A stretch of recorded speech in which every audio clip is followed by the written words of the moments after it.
केंद्रीय आरोग्य मंत्रालयाची पत्रकार परिषद सुरू आहे, थेट जाऊया तिथे। कार्यों ने गति पाई है। वाटर कंजर्वेशन और इरिगेशन जैसे लार्ज कम्युनिटी असेट्स पर भी मनरेगा के तहत काम शुरू हो गया है और 2 करोड़ से ज्यादा श्रमिकों को रोजगार प्राप्त हुआ है। सर्वे के अनुसार लगभग 60% फूड प्रोसेसिंग यूनिट्स ऑपरेशनल हो गई हैं। स्पेशल इकोनॉमिक जोन्स में 2825 इकाइयां और इसके अलावा 350 एक्सपोर्ट ओरिएंटेड यूनिट्स भी क्रियाशील हो चुकी हैं। ग्रामीण क्षेत्र में निर्माण कार्यों से, ईंट भट्टों के संचालन से और सड़क परियोजनाओं इत्यादि के प्रारंभ होने से स्थानीय और प्रवासी श्रमिकों को फिर से रोजगार मिल रहा है। ये आवश्यक है कि इन सब कार्यों को करते हुए हम सावधानी बरतें, राष्ट्रीय निर्देशों का पालन करें, जैसे सोशल डिस्टेंसिंग, मास्क पहनना तथा स्वच्छता नियमों का और हेल्थ प्रोटोकॉल्स का अनुपालन करना। जैसे मैंने आप सबके साथ साझा किया था, गृह मंत्रालय द्वारा आपदा प्रबंधन अधिनियम के अंतर्गत गठित इंटर मिनिस्टीरियल सेंट्रल टीमों ने संबंधित राज्यों में पहुंचकर अपना काम शुरू कर दिया है। इन टीमों में वरिष्ठ स्तर के प्रशासनिक अधिकारी थे, सीनियर पब्लिक हेल्थ स्पेशलिस्ट और नेशनल डिजास्टर मैनेजमेंट अथॉरिटी से भी स्पेशलिस्ट थे। उनकी एक्सपर्टीज हम राज्यों के साथ शेयर करना चाह रहे थे, जिससे कि केंद्र और राज्य सरकार मिलकर कोविड-19 के नियंत्रण में सफलता पा सके। आज मैं 2 टीमों के फीडबैक के बारे में आपको जानकारी देना चाहूंगी। पुणे में आईएमसीटी ने विस्तृत दौरे किए हैं। उन्होंने पिंपरी, चिंचवाड़, खरलवाड़ी और बारामती कंटेनमेंट जोन्स के साथ साथ प्रवासी मजदूरों के शेल्टर कैंप्स, सब्जी बाजार, पीडीएस की दुकानें, जिला परिषद का कंट्रोल रूम, नगर निगम का वॉर रूम, अस्पतालों इत्यादि का दौरा किया है। आईएमसीटी ने पाया कि पुणे में कोविड-19 का डबलिंग रेट 7 दिन है, जो बाकी देश की तुलना में थोड़ा सा ज्यादा है, और जहां देश में 23 सैंपल पर कोविड पॉजिटिव केस का एवरेज है, वहां पुणे में 9 सैंपल पर कोविड पॉजिटिव केस है। आईएमसीटी ने सुझाव दिया है कि हाई रिस्क व्यक्तियों की पहचान तेजी से की जानी चाहिए, टेस्टिंग बढ़ानी चाहिए, सर्वेलेंस बढ़ानी चाहिए, कॉन्टैक्ट ट्रेसिंग में भी तेजी लानी चाहिए, और जिससे कि हम ये कार्य पूरा कर सके। स्लम्स में, बाजारों में और अन्य स्थानों पर जहां सोशल डिस्टेंसिंग का पालन ठीक से नहीं हो पा रहा है, वहां प्रोटोकॉल का सख्ती से पालन कराना जरूरी है। स्लम्स में होम क्वारंटाइन के स्थान पर इंस्टीट्यूशनल क्वारंटाइन को बढ़ावा देना जरूरी है। डॉक्टर्स और अन्य पैरामेडिक स्टाफ, पुलिस अधिकारी, आवश्यक वस्तुएं और सेवाएं उपलब्ध कराने वाले दुकानदार और फल सब्जी के विक्रेता में भी कई लोग के कोविड पॉजिटिव पाए गए हैं। ये चिंताजनक है, क्योंकि ये लोग प्रतिदिन बहुत से लोगों से संपर्क में आते हैं। आईएमसीटी ने सुझाव दिया है कि इन वर्गों में प्रोटोकॉल्स का अनुपालन सुनिश्चित किया जाए, ताकि वे अनजाने में ही कोविड संक्रमण के कैरियर या सोर्स ना बने और स्वयं की भी सुरक्षा कर पाए। आईएमसीटी ने महाराष्ट्र के माननीय मुख्यमंत्री जी, राज्य के गृह मंत्री जी एवं वरिष्ठ अधिकारियों के साथ भी वीसी पर विचार विमर्श किया। अब मैं आपको जयपुर की आईएमसीटी के बारे में बताऊंगी। जयपुर की आईएमसीटी ने पिछले कुछ दिनों में डिस्ट्रिक्ट के hospitals, quarantine centres, containment zones और मजदूरों के लिए स्थापित रिलीफ कैंप्स का भी दौरा किया। उन्होंने मुख्य सचिव एवं वरिष्ठ अधिकारियों के साथ बैठक की और अपने अनुभव के आधार पर सुझाव दिया कि वॉल्ड सिटी में शाम को लॉकडाउन के नियमों का उल्लंघन ना हो, इसके लिए सख्त कदम उठाने की आवश्यकता है। उन्होंने कहा कि इस पर ध्यान दिया जाए कि राशन और आवश्यक वस्तुओं की सप्लाई और भी व्यवस्थित हो। क्वारंटाइन कैंप्स को आवासीय क्षेत्रों से दूर ले जाने की आवश्यकता है। उन्होंने टेस्ट के रिजल्ट्स की गति बढ़ाने पर बल दिया। उन्होंने ये भी सुझाव दिया कि गैर कोविड अस्पतालों की भी पहचान की जाए, ताकि लोगों को अन्य चिकित्सा सेवाओं की सुविधा मिल सके। आईएमसीटीज ने दोनों डिस्ट्रिक्ट्स में पाया कि स्थानीय प्रशासन लगन और निष्ठापूर्वक कार्य कर रहे हैं और इन सुझावों से स्थिति को बेहतर बना सकेंगे। कोविड-19 की चेन को हम तभी तोड़ पाएंगे अगर लॉकडाउन के नियमों का अच्छी तरह से पालन हो। इसके लिए ये बहुत आवश्यक है कि हम सब नियमों का पालन करें और सभी राज्य सरकारें लॉकडाउन के वायलेशन पर कड़ी कार्रवाई करें। धन्यवाद। धन्यवाद। Health ministry representative please. कल से अगर हम देखें तो भारत में 1396 नए पॉजिटिव केस आए हैं, which takes our total confirmed cases to 27,892. 20,835 people जो हैं वो एक्टिव मेडिकल सुपरविजन में हैं। पिछले एक दिन में 381 पेशेंट्स आर फाउंड क्योर्ड, जिससे कि हमारा total persons who have been cured the number become 6,184। इसको अगर हम देखें तो हम पाते हैं कि हमारा रिकवरी रेट 22.17% हो चुका है। And the positive news is कि हम देख रहे हैं कि प्रोग्रेसिवली हमारे रिकवरी रेट में इजाफा हो रहा है, हमारा रिकवरी रेट बढ़ रहा है। 16 डिस्ट्रिक्ट हैं देश के जहां पर कि पिछले 28 दिनों से कोई केस रिपोर्ट नहीं हुआ है।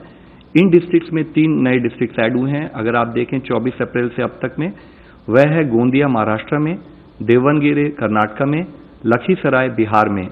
इसी के साथ ही जो डिस्ट्रिक्ट पहले 28 दिन की जिसमें कि पहले केस आए लेकिन 28 दिन से केसेस नहीं आए थे, इससे पहले रिपोर्ट हुई, उनमें से 2 डिस्ट्रिक्ट में नए फ्रेश केसेस भी आए हैं। वह है पीलीभीत उत्तर प्रदेश में और एसपीएस डिस्ट्रिक्ट पंजाब के अंदर। टोटल ऐसे 85 डिस्ट्रिक्ट हैं 25 स्टेट्स और यूनियन टेरिटरीज में, जहां पर कि पिछले 14 दिनों से कोई केस रिपोर्ट नहीं हुआ है। यह हम लोगों को जानना होगा, फॉलोअप करना पड़ेगा कि हम अपनी विजिल को कॉन्स्टेंटली उसी मोमेंटम से बनाए रखें ताकि इन डिस्ट्रिक्ट की संख्या बढ़े और इन डिस्ट्रिक्ट में कोई नया केस ना आए। आज माननीय प्रधानमंत्री जी ने सभी राज्यों के मुख्यमंत्रियों के साथ वीडियो कॉन्फ्रेंस के जरिए बातचीत भी की। उन्होंने राज्य के मुख्यमंत्री से कहा कि वह सजग रहें, सचेत रहें। रेड जोन और ऑरेंज जोन में पड़ने वाले सभी जिलों में सख्ती रखते हुए chain of transmission of virus इसको ब्रेक किया जाए। ग्रीन जोन में जिला एडमिनिस्ट्रेशन सर्विलेंस पर फोकस रखते हुए अलर्ट रहे ताकि उस जिले में यह संकट प्रवेश न करे। कोरोना ग्रसित होना कोई स्टिग्मा नहीं है। जितनी जल्दी सच्चाई का सामना होगा उतनी जल्दी ही और उतने ही अप्रोप्रिएट तरीके से उसका समाधान होगा। एक मुख्य अंश के रूप में माननीय प्रधानमंत्री जी ने यह भी कहा कि इस समय में अन्य आरोग्य सुविधाएं जैसे कि डायलिसिस, अन्य बीमारियां, उनके ट्रीटमेंट आदि में भी कोई ढिलाई ना होने दें। परंपरागत मेडिकल व्यवस्था सुचारू रूप से चलती रहे।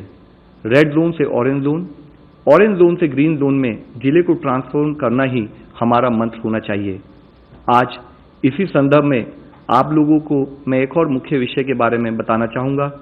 आप सभी को पता है कि हम एक इन्फेक्शियस डिजीज से लड़ रहे हैं और इस लड़ाई में हमें सबका साथ चाहिए, लेकिन कभी कभी लैक ऑफ अवेयरनेस या लैक ऑफ प्रॉपर अंडरस्टैंडिंग के कारण हमारे मन में फियर या पैनिक घर कर लेता है और जो पॉजिटिव पेशेंट्स होते हैं या जो हमारे फ्रंटलाइन वर्कर्स काम कर रहे हैं, हम उनके साथ स्टिग्मा एसोसिएट करने लगते हैं। हम उन्हें स्टिग्मेटाइज करते हैं, हम उनके साथ भेदभाव करते हैं। लेकिन हमें समझना होगा कि हमारी लड़ाई बीमारी के साथ है, ना कि बीमार व्यक्ति के साथ। इस स्टिग्मा के चलते हुए कई बार पेशेंट्स भी अपने आप को छुपाने की कोशिश करते हैं और ट्रीटमेंट लेने से कतराते हैं। इससे न केवल उस पेशेंट को हार्म होता है, उसकी फैमिली को हार्म होता है, बल्कि पूरी सोसाइटी को नुकसान होना संभव है। जरूरत है कि हम पेशेंट्स का साथ दें, उसके साथ खड़े हों और उसका सपोर्ट बने। हमें मिस इन्फॉर्मेशन और पैनिक को फैलने से रोकना है। कोविड-19 के स्प्रेड के लिए किसी भी कम्युनिटी या एरिया को लेबल नहीं करना है। खास करके हेल्थ केयर और सैनिटरी वर्कर्स या पुलिस को टारगेट नहीं करना चाहिए, क्योंकि वे हमारी मदद के लिए कार्य कर रहे हैं। स्टिग्मा के इस डीप रूटेड इशू को एक इंटेंसिव कैंपेन के माध्यम से आज हम सबको मिलकर एड्रेस करने की जरूरत है। हमें ये समझना होगा कि जो रिकवर्ड पेशेंट हैं वह कोई ट्रांसमिशन नहीं करते, बल्कि वो एक पोटेंशियल सोर्स हो सकते हैं हीलिंग के लिए कि अगर उनका प्लाज्मा थेरेपी जो एक एक्सपेरिमेंटल प्रोसेस हम कर रहे हैं, अगर वह सक्सेस होता है तो उनकी एंटीबॉडीज से और बीमार लोगों को हम ट्रीटमेंट कर पाएंगे। आज जरूरत है कि हर यूथ ग्रुप, हर एनजीओ, हर सेल्फ हेल्प ग्रुप, हर पंचायत लीडर, ग्रास रूट में काम करने वाला हर मनुष्य वह खड़ा हो वह आगे आए और कम्युनिटी में इस बिहेवियरल चेंज के लिए हम सब मिलकर प्रयत्न करें। मैं फिर से दोहराना चाहूँगा कि ये लड़ाई पेशेंट्स की नहीं है, डॉक्टर्स की नहीं है, सरकार की नहीं है, बल्कि पूरे समाज और पूरे देश की लड़ाई है। पूरे समाज को साथ लिए बिना, पूरे समाज का सपोर्ट लिए बिना हम ये लड़ाई कभी नहीं जीत पाएंगे। हमारे फ्रंटलाइन वर्कर्स हमारे प्रोटेक्टर्स हैं, हमारे चैंपियंस हैं, हमें उनके साथ भेदभाव नहीं करना है, तो क्योंकि नहीं तो फिर हमारी रक्षा कौन करेगा। इस निस्वार्थ रूप से जब वह हमारी सेवा करने के लिए अपनी जान को जोखिम में डालकर काम कर रहे हैं, तब जरूरत है कि हम उनके सपोर्ट के लिए खड़े हों। हम उनको जैसे अब तक हमने जनता कर्फ्यू और अदरवाइज भी उनको हमने जिस तरह से सम्मान दिया, वह सम्मान हमारा कंटिन्यू रहे। और इसी संदर्भ में मैं आप लोगों को दिखाना चाहूँगा कि कैसे हमारे जवान, चाहे वह पुलिस हो या अर्धसैनिक बल के जवान हो, कैसे वे अपनी जान को जोखिम में डालकर हमारी सुरक्षा कर रहे हैं। हम सभी को चाहिए कि हम उनका आभार व्यक्त करें, उन्हें उचित सम्मान दें।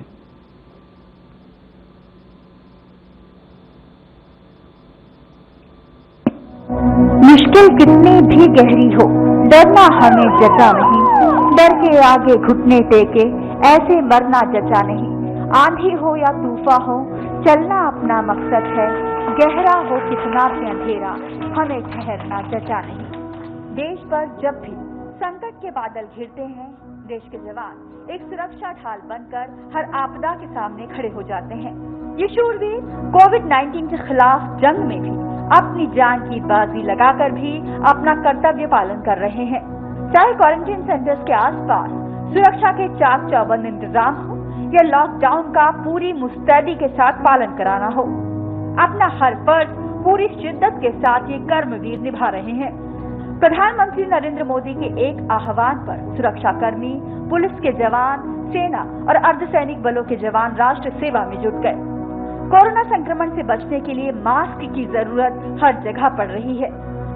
ये जनसेवक न केवल खुद मास्क मुहैया करा रहे हैं, बल्कि कई जगह तो खुद पुलिसकर्मी इन्हें बना रहे हैं।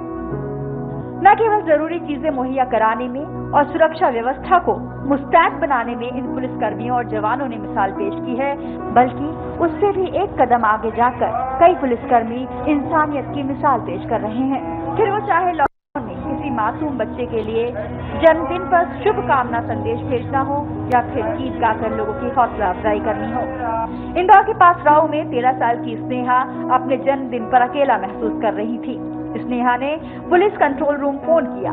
इसकी जानकारी फ्लैग मार्च कर रहे 10 जवानों को लगी तो वे उसका जन्मदिन मनाने के लिए उसके घर ही पहुंच गए।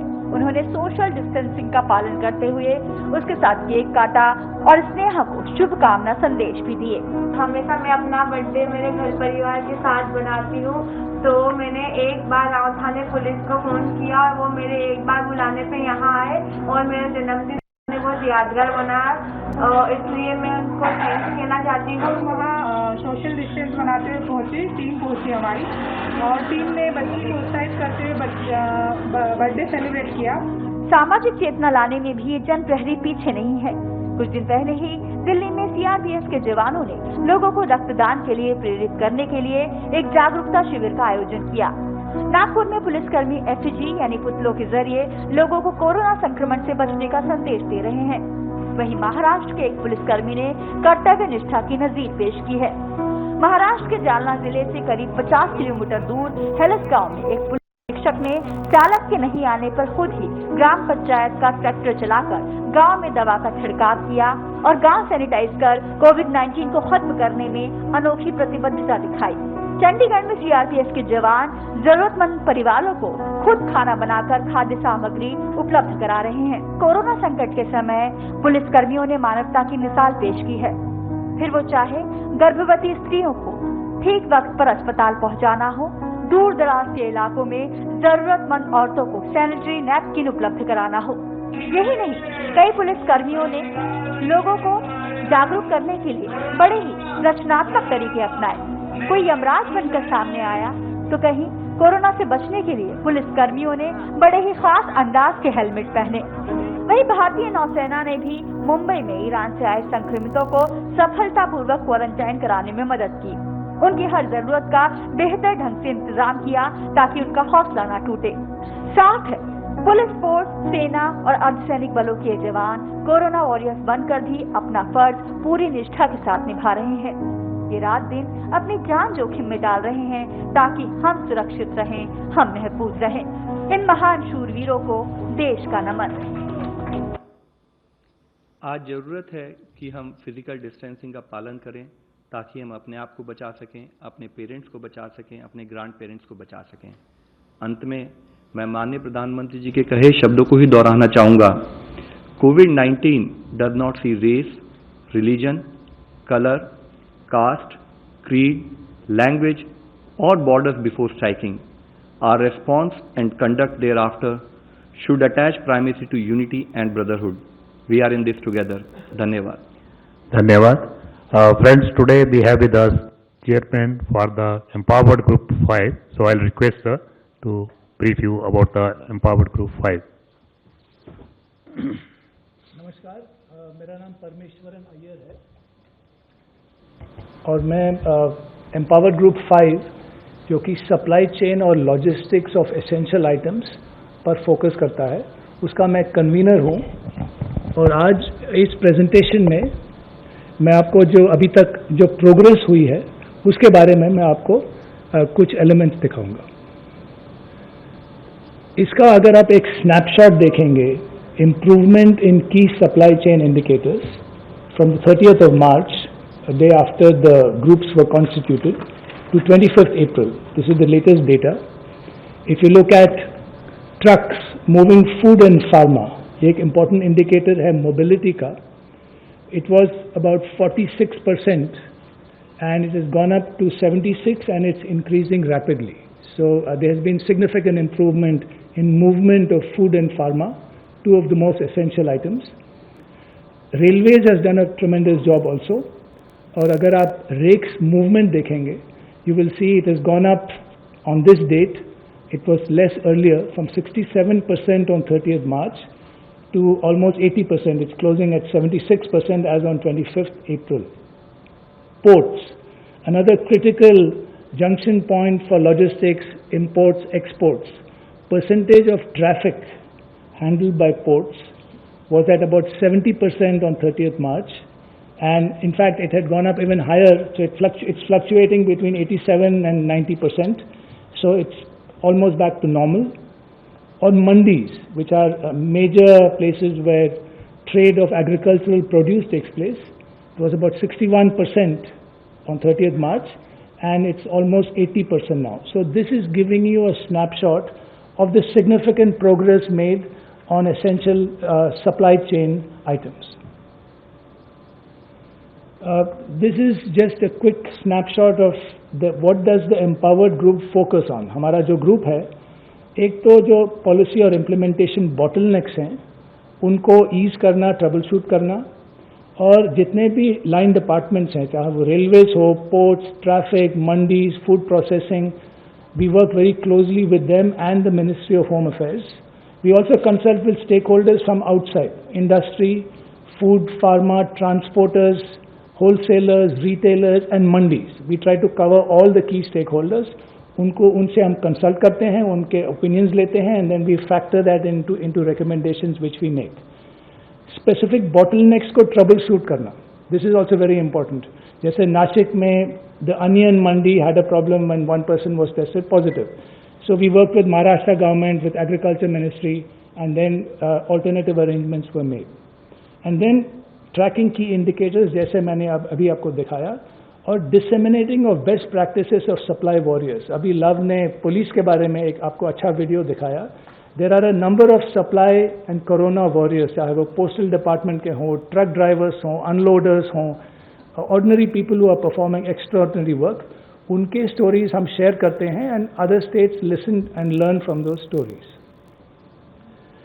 These are some specific examples which have been done over this period to ease the supply chain of essential items. These are examples जो कि हम Home Ministry के साथ बहुत ही closely coordinate करते हैं. Movement of vehicles.